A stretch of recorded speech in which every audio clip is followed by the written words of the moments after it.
gosh! They are.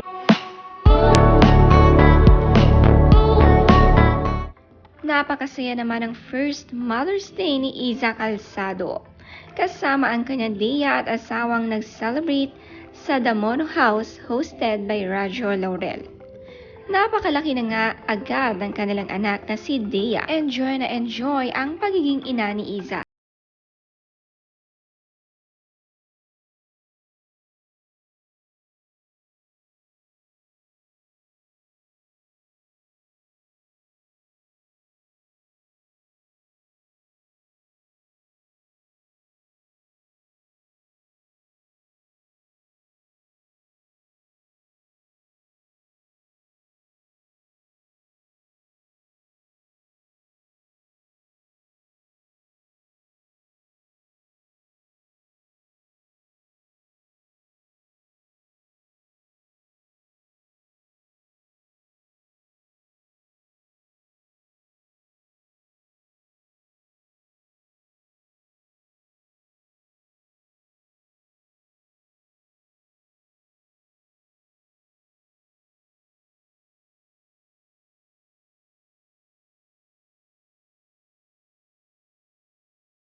With the Wintles, such joy to see Miss Isa and Ben Wintle with their precious Dea.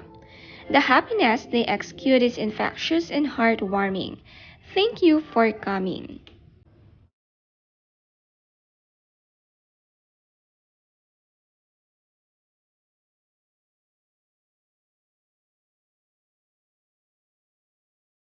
Kahit nasa trabaho naman si Isa kasama ang anak at maamoy lamang daw ang mga paa nito ay may energy na siya para ipagpatuloy ang kanyang trabaho.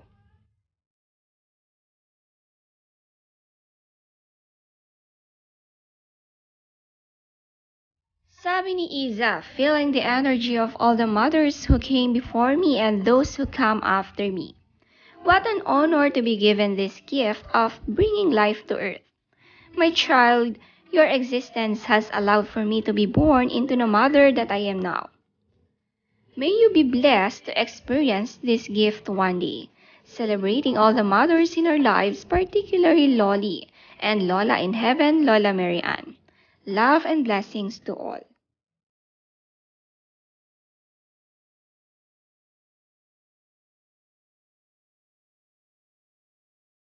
Ito naman ang kanilang mga pagkain na magkita-kita sila ni na Team Yap. Kahit busy nga sa baby, si Iza hindi niya nakakalimutan ang kanyang mga trabaho at mga kaibigan.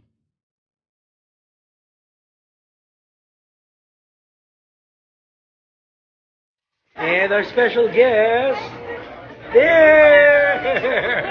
Look at that! On a special episode. Ta-da! Napaka-blooming na mami ni Iza, kuha nga ito ni Team Yap sa kanilang work together. Lahat talaga'y binabati ni Isa ang mga kasama at parang hindi nga nauubusan ng energy.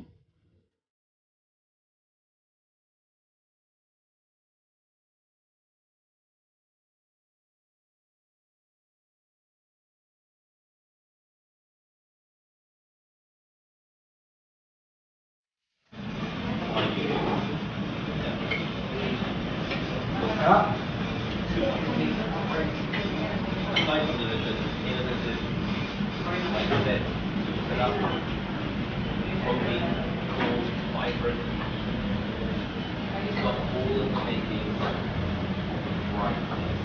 it's at the right time. This non-mixed movement that's growing and growing and growing, and I'm going to see great things.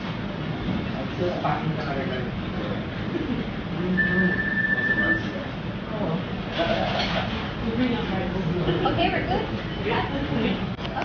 Working together at nagkasama nga sina Jake Cuenca at Isa Calzado sa Magandang Buhay. Kasama nga nila sina Jolina at Melay. Napakaraming guesting nga ni Isa ngayon.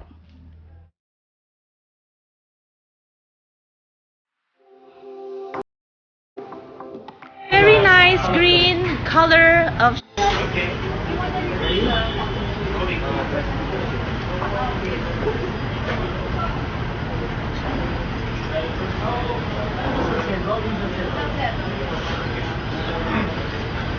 Hi guys. Rolling.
lahat nakakari. Today, I'm here just as me, not as a Mihan, although this journey has been nothing short of divine. Today, I'm just excited to be Mama Iza. I don't know everything about parenting, but I know that through